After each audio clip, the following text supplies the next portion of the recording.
Hola a todos, soy el maestro internacional Maximiliano Pérez y les doy la bienvenida a este nuevo curso llamado La evolución del ajedrez. ¿Qué es lo que vamos a estar observando en este curso? Bueno, básicamente cómo los jugadores fueron dándole su granito de arena a la evolución del ajedrez, ¿ok? Pero para arrancar, quiero comenzar con un poquito de historia acerca del juego, ¿no? Que no siempre se llamó ajedrez. En sus inicios, aproximadamente en el siglo VI, se llamaba Chaturanga y fue creado en la India. La principal diferencia, ¿cuál era? Bueno, que en vez de existir, por ejemplo, alfiles, se llamaban carruajes y había uno solo. Después, en vez de peones, se llamaban infantes y había cuatro. Y en vez de haber torres, se llamaban elefantes y había solamente uno. Después estaban los caballeros, que son los caballos, y había uno, y el Rajá, que era el rey, ¿sí?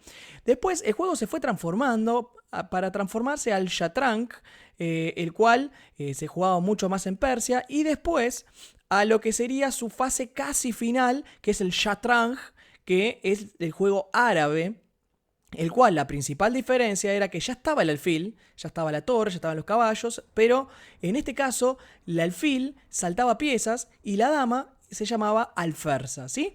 Ahora, ¿qué sucede? En el siglo X aproximadamente, cuando los árabes conquistan parte de España, eh, llevan consigo el juego del ajedrez, del Shatrang, y comienza a practicarse en Europa.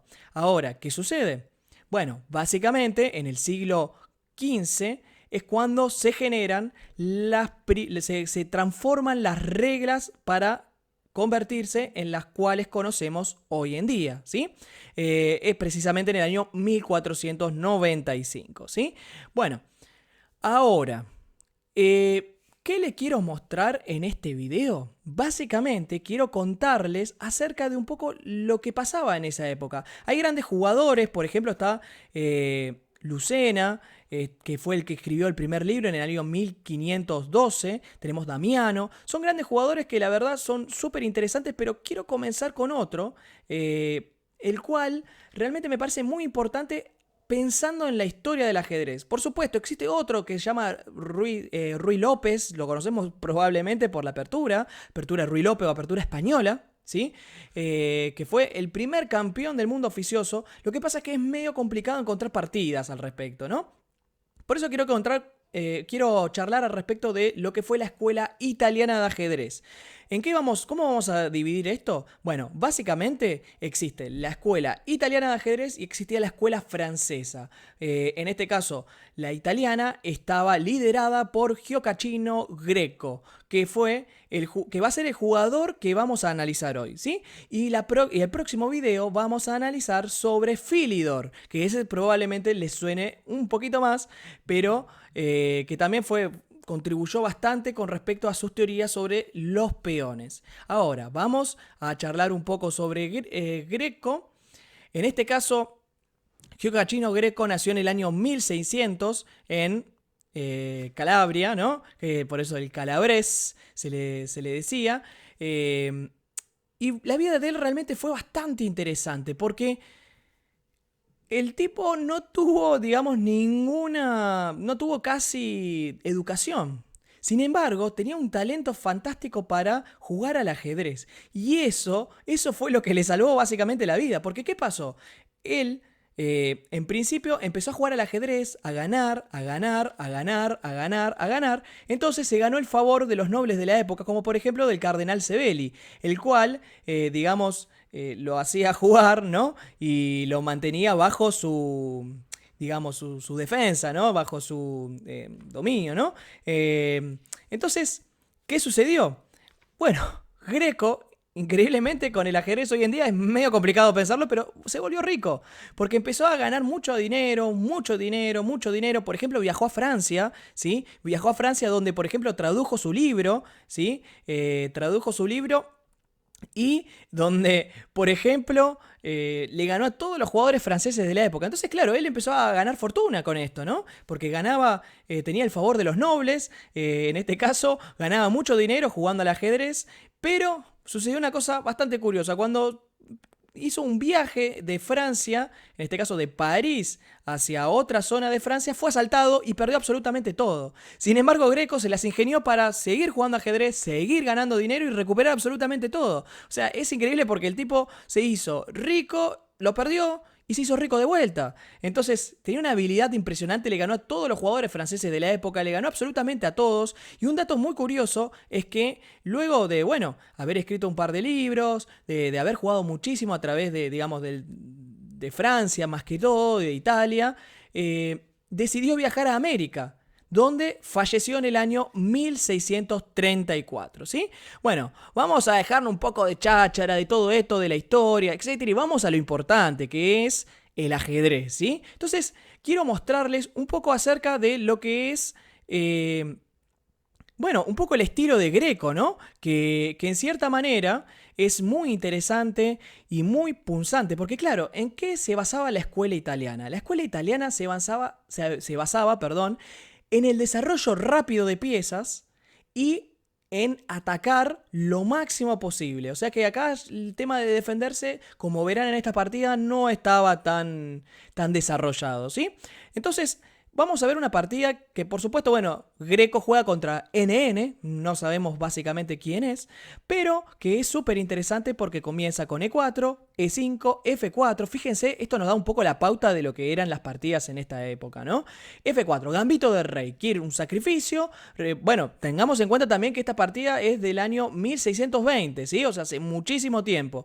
Bueno, sacrificio, gambito de rey, que en esta época era famosísimo, para básicamente que si me come el negro en F4, puedo intentar desarrollar mis piezas y después ganar el centro. Estas siempre son las ideas de los gambitos, ¿sí? O sea, sacrifico un peón para desarrollarme rápido, mover mis piezas rápido, ganar el centro y probablemente tratar de recuperar el peón, pero con todas estas ventajas, ¿sí? Pero acá miren qué interesante el asunto. Es lo que les decía. Ahí es una jugada que la verdad no es tan precisa, pero que en cierta manera nos muestra cómo era el pensamiento de la época. Nada de defenderse, no retroceder desde cobardes. Eso es lo que creo que pensaba la escuela italiana, que Greco, su máximo exponente, hace F5, como diciendo, ¿sabes qué? Vos no me vas a sacrificar a mí, yo te voy a sacrificar a vos. Y entonces hace F5 con la misma intención, básicamente poder sacar la dama, atacar. Por supuesto, piensen que la teoría moderna hoy en día vemos esta jugada y nos espantamos, ¿no? Decimos, ¿qué está pasando? Pero justamente es muy interesante la partida en sí para mostrarles cómo eran los lineamientos de esta época, para contarles acerca de cómo era que funcionaba el ajedrez, ¿sí? Y es muy interesante observar, que es lo que vamos a hacer en este curso, cómo fue progresando, ¿sí? Entonces, esta época era todo sacrificio, sacrificio, sacrificio, sacrificio, sacrificio y nada más, no importaba más nada. Lo que pasa es que, bueno, es muy interesante porque vamos a ver que Greco tenía un nivel táctico muy, muy importante, ¿sí? Miren, vino E por F5, dama H4, G3. La idea de él, fíjense, estamos hablando del año 1620, ¿sí? La idea de él es debilitar la posición del blanco, ¿no? Dama E7 y dama H5 jugó. Ven que el blanco tiene la posibilidad de atacar y ya está tirando también. No se están, es como un palo a palo, ¿no? Bueno, ataco yo, no, ataco yo, ataco yo. Y no quieren ceder la iniciativa a ninguno de los dos, ¿no?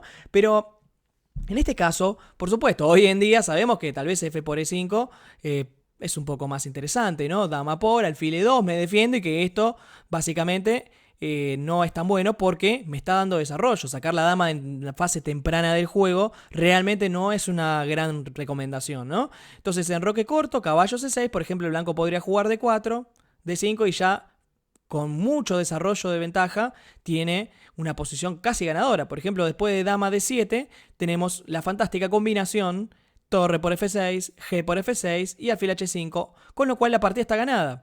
¿Por qué está ganada? Bueno, por ejemplo, si el rey jugara hacia D8, vendría caballo F7 jaque y me estoy recuperando la torre y con muchísima ventaja. Y si va a rey E7, viene dama E2 y estamos en la misma situación. Cuando el rey se mueva a D6 o a D8, viene caballo F7 recuperando la torre y quedando con pieza de más y una posición realmente muy, muy ventajosa, ¿sí?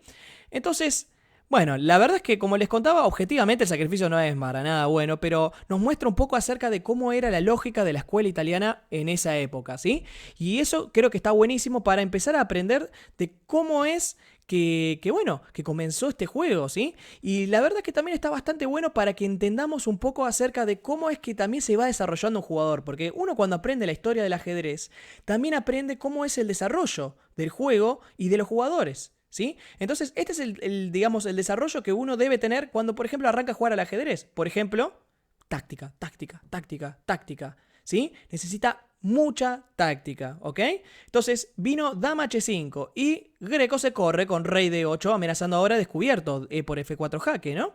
Vino f por e5, dama por e5 jaque y alfil e2. Entonces ahora vino caballo f6. Y es bastante curioso porque lo que sucede a continuación es que de golpe el negro está teniendo más desarrollo que el blanco, ¿no? Dama f3 y d5. Bueno, la verdad es que D5 está muy bien, gana el centro, quiere desarrollar el alfil, ¿sí? Gana espacio, pero el problema es lo que hace el blanco acá en esta posición, que hace G4. G4 que hoy en día la verdad es que no sé si lo haría la mayoría de los jugadores, porque está perdiendo tiempo, es como que ya nos causa cierta sensación extraña, como que no estoy desarrollando mis piezas, pero claro, en esta época era todo o ataco o me quedo con el material, ¿no? Entonces, acá por ejemplo, hablar de esta jugada, pero ni pensarlo, ¿no? ¿Cómo vas a devolver un peón? Pero sos un cobarde, seguramente te diría Greco, por ejemplo, en esta partida, ¿no? Pero claro, dama por, alfil d3, dama g4, dama por, caballo por, alfil, ¿no? Caballo c6, c3, y bueno, el blanco tiene una posición muy sólida, ¿no? Es verdad que el negro tiene también una buena posición, pero el blanco no tiene ningún inconveniente, ¿no? Fíjense este recurso de devolver un poquito de material para tratar de que no sea tan grande la ventaja del otro, ¿no? Entonces vino dama por f5, perdón, disculpen, acá vino g4, habíamos dicho, defendiendo, y h5. Bueno, jugada muy buena por parte de Greco que intenta justamente abrir líneas, ¿no? Abrir líneas para que sus piezas puedan atacar. H3, H por G, torre por, dama por, y miren lo que es la posición, increíble, ¿no? O sea, está colgado el rey, está en el centro, el otro rey está en el centro, un lío terrible en la posición. La verdad que, bueno, si hay algo que tiene el ajedrez de esta época es que es muy, muy entretenido, porque hay mucho sacrificio, hay mucha acción, muchos fuerzas artificiales por todos lados, así que si hay algo que va a pasar en esta serie es que, por lo menos en esta fase, que se van a divertir un montonazo. Entonces vino dama g3, jaque, rey d1 y caballo por g4. Planteando una trampa bastante interesante. Dama por d5, capaz que a muchos les resulte familiar ahora lo que va a suceder. Alfil d7 y caballo f3. Entonces ahora les consulto. ¿Qué opinan? ¿Qué debería hacer ahora el negro en esta posición? Les recomiendo frenen el video para pensar un poquito, para tratar de encontrar la solución, ¿sí? Y después, cuando crean que ya tienen la solución, vuelvan a pausar y escúchenme hablar acerca de cuál es realmente la solución. Bueno, imagino ya habrán pausado, ya habrán pensado un poquito. Entonces les comento, acá es cuando sucede una situación muy interesante. Porque seguramente todo el mundo conocerá el mate de Philidor, ¿verdad? Es el que caballo, por ejemplo, caballo jaque. No sé si les suena familiar. Rey acá, acá, acá, jaque, caballo por y mate. Es el famoso mate de ahogado, ¿no? Pero claro, ¿qué sucede? En este caso, el mate de Philidor en realidad se tendría que llamar el mate de Greco. Porque Greco fue el primero que realiza este mate. Y miren qué bonito aparte, ¿no? Y esto nos demuestra un poco acerca de el nivel táctico que tenían estos jugadores. Porque fíjense el detalle. Ya cuando él juega dama g3 y hace caballo por g4, yo creo que habrá tenido en cuenta que existía este tipo de mate. Porque fíjense que a jaque juega alfil d7, no juega otra cosa, ¿no? No juega dama d6 o alguna jugada defensiva. Juega alfil d7 y deja este libre, ¿no? Caballo f3, ¿sí? Vean que el jugador de blancas había previsto que había un mate, probablemente en e1, y sacó el caballo. Y acá es cuando viene la combinación. Fíjense, es 1, 2, 3, 4 jugadas. O sea, no es tan sencillo. Es por esto que Greco, durante casi todo el siglo XVII fue un dominador absoluto del juego, ¿sí? Después, bueno, surgió la escuela francesa por parte de Philidor, pero en este caso eso lo vamos a tratar en lo que sería el próximo video, ¿sí? Así que bueno, la verdad que una pinturita bastante linda por parte de Greco. Creo que en cierta manera nos muestra un poco acerca de lo que era el ajedrez en esta época. Y bueno, espero que les haya gustado la partida. Por supuesto, si quieren mirar más acerca de este curso, pueden suscribirse a mi canal, en donde van a encontrar también muchos videos. Por ejemplo, acá arriba les va a aparecer un link para que se suscriban, pero también les va a aparecer una partida de, por ejemplo, partidas posicionales, ¿sí? Después por acá les va a aparecer, a ver si se ve, ahí estamos, por acá les va a aparecer otro link con partidas de ataque. Y si por ejemplo se fijan para allá, van a ver que les aparece otro link con finales, ¿sí? Así que hay un montón de material para que puedan disfrutar, ¿sí? Así que bueno, me voy despidiendo, espero que les haya gustado y bueno, los veo en una próxima edición de la evolución del ajedrez. Muchas gracias, chau chau.